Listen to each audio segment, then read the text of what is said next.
a visit to a small city in Germany called Halberstadt, where there is a piece of music going on right now, which was commissioned by the city of Halberstadt and in 2000 by John Cage, for John Cage to do this piece.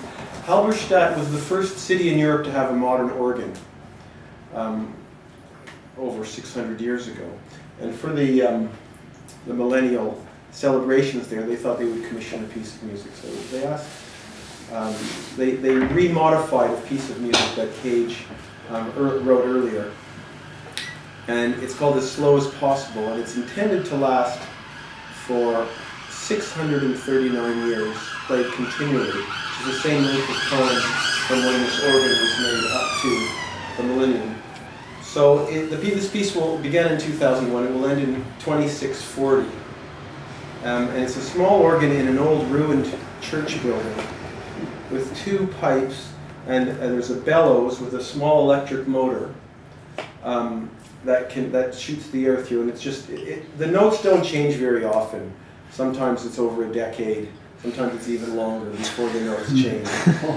They have someone come in and move these little sandbags on pedals to make the notes change. So it's like this drone that's just playing, it's playing right now.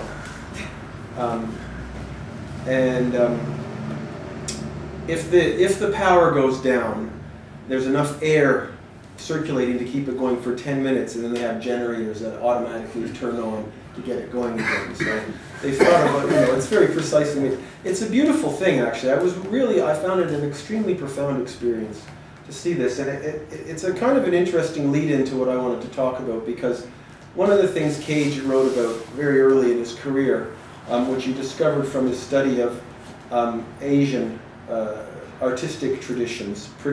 Predominantly at that period he was looking at Hinduism and Hindu aesthetics.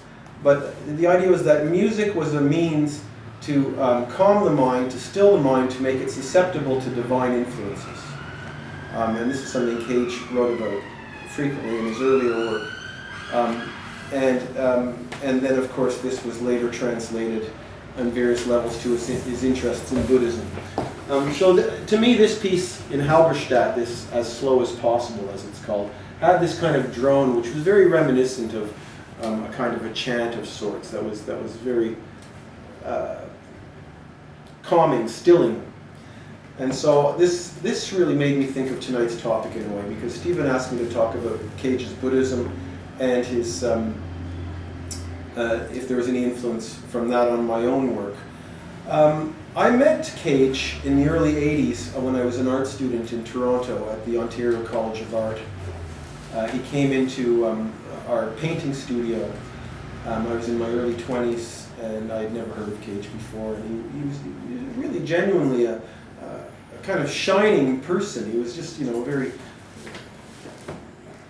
a wonderful man to meet. He was full of humor, and he spoke to a very small group of people.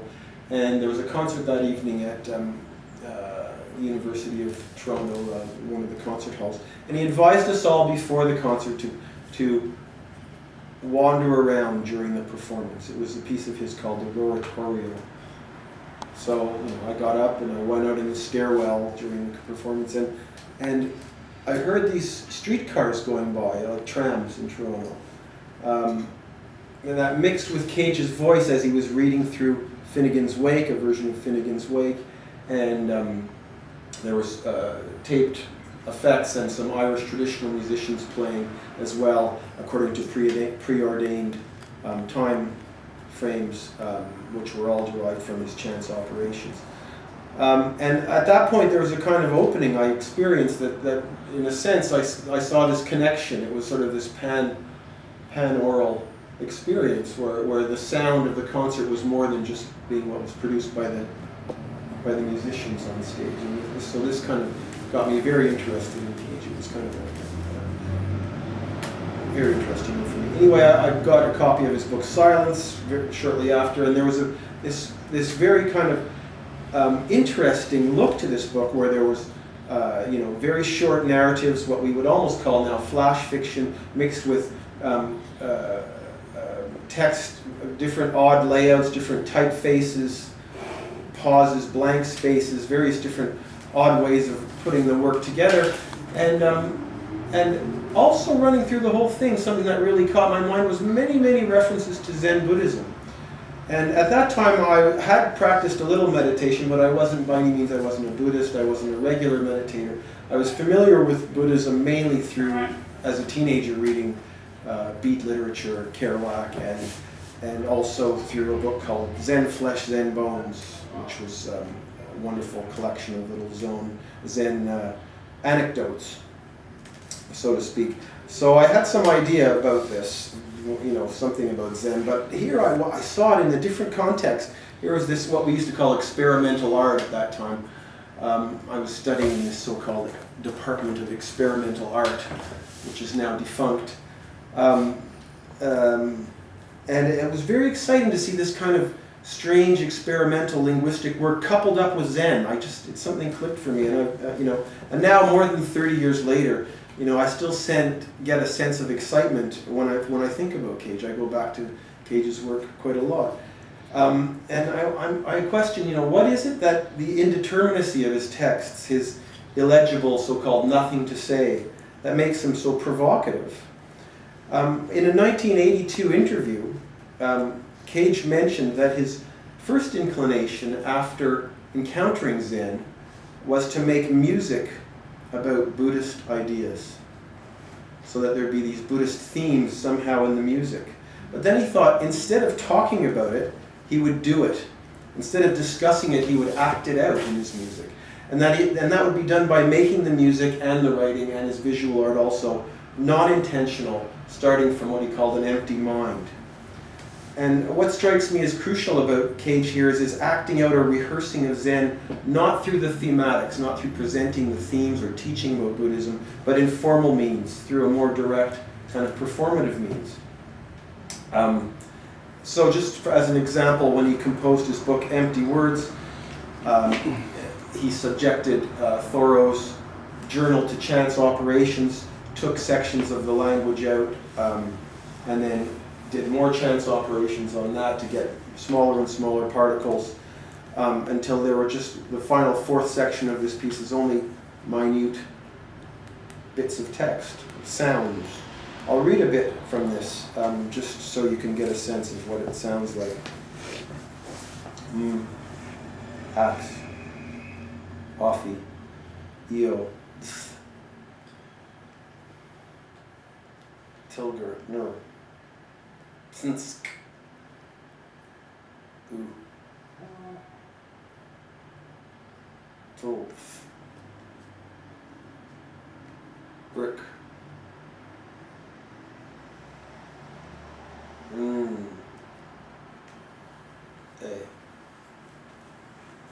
Driftings. Eyes. Ripper. Stewie. We. In 1974, Cage presented this piece at the Buddhist-based and Buddhist-founded Naropa Institute in Boulder, Colorado. He sat on stage with his back to the audience, and it was performed on the night that Nixon resigned the presidency. So there was a very, very, unusual atmosphere. I spoke to some people who had been there, and I was expecting that it would have been a really kind of party atmosphere, that people would have been so happy that Nixon was leaving. But in fact, they said they experienced a sense of national shame, and they were really kind of upset, just really upset about the whole thing on various different levels. But Cage presented this piece that night, and he turned with his back to the audience while he read it. And he read for 2.5 hours that piece that I was just reading, Prince of Fragments. And he got this from a Buddhist story of someone named the Bodhidharma, who was an Indian monk who went to China, who brought Zen Buddhism, well, as it was called, eventually became Chan Buddhism to China. And it is said that he sat facing a wall for 9 years meditating. So Cage thought he would face away and read this in a meditative voice. And he thought that Naropa, this Buddhist school in Colorado, would be the perfect setting because the students would be coming for this.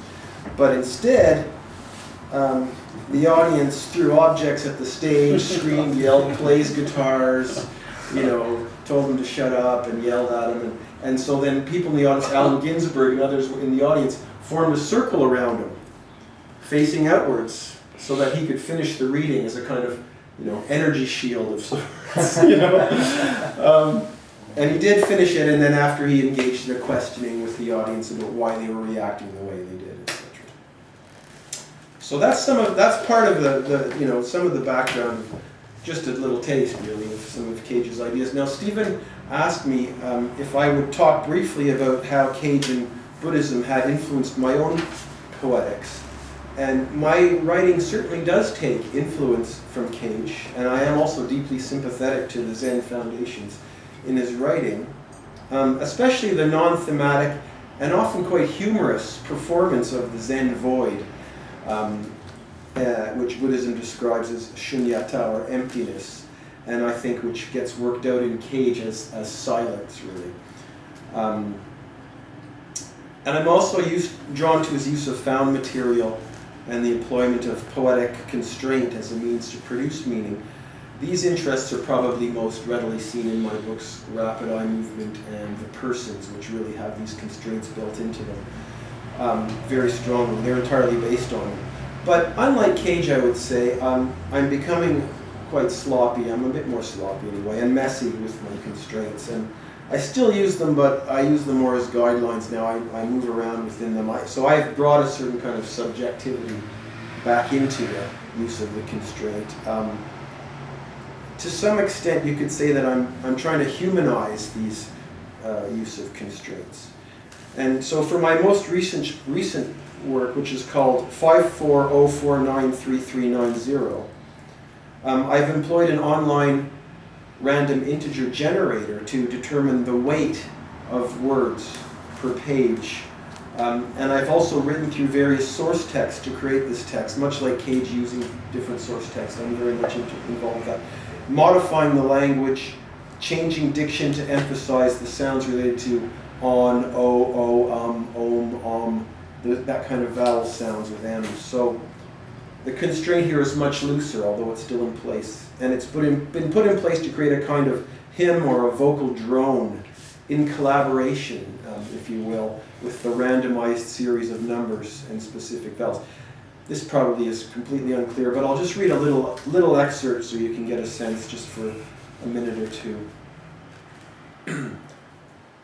4.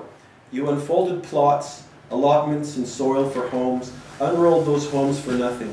You studied hymns and drones who spoke about unfolding and how some of your comrades could unfold your love for nothing, how that nothing come from love, communal, pronouncing not. 4. You learned of comrades whom you loved, clouded, null and void with joints and bones disclosing zero, and of volume disclosing soundless bones and holes. For your love spent hours and hours on soundless hymns, drones, and clouds. 9. Those long morning clouds, portions of clouds and whole clouds, clouds of soundless yellow and unknowing. Your commune offered clouds to the void. Bowed down, they softly dropped below your bones. Mouth soft, clouds of nothing softening your tongue.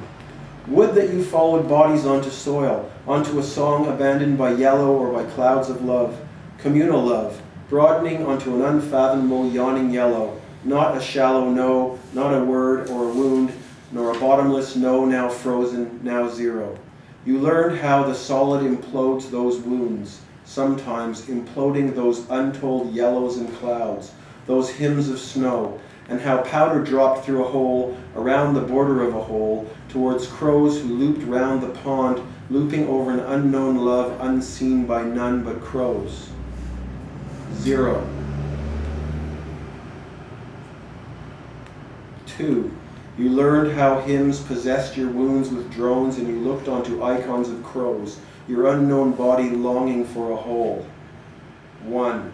Those holes, annulled in your songs and your learning, your rooms of nothing. 3. You studied in those rooms how to humanize broken sounds and how to sort a song from numbers. And though you found the contour of your acoustics somewhat boring, you crossed their roughened country, moving under hopeless clouds towards your newfound position. Just very briefly to conclude, one final note about Cage, which I think is quite relevant to various things that are going on at the moment also. While his work shows quite a lot of affinity to conceptualism, to conceptual writing, due to its use of impersonal compositional methods, Cage took issue with conceptual art's stress on the notion that it was enough to conceive of a work of art, the so-called dematerialized artwork, and not to also experience that work. In the 60s and 70s, several conceptualists viewed Cage's practice favorably, because works such as his silent piece 4 minutes and 33 seconds demonstrate the notion that nothing may remain of the art object, but the idea or the concept. Yet Cage really disagreed with this, because in his words, to dematerialize the object obliges us to imagine that we know something before that something has happened. That's difficult because the experience is always different from what you thought about it. And I think this stress on experience over a preconceived idea, of course, could be recasted also in the light of Cage's frequent studies of Zen. His Zen-inspired critique, for example, of the ego's fixation on logic and rationality rather than on a direct encounter with phenomenon. While Cage didn't overtly bring Zen into his discussion of conceptualism, his response to conceptual art remains clearly motivated by Zen. Silence is not the same as the idea of silence. Thinkership is not the same as readership, and dematerialization does not equal emptiness.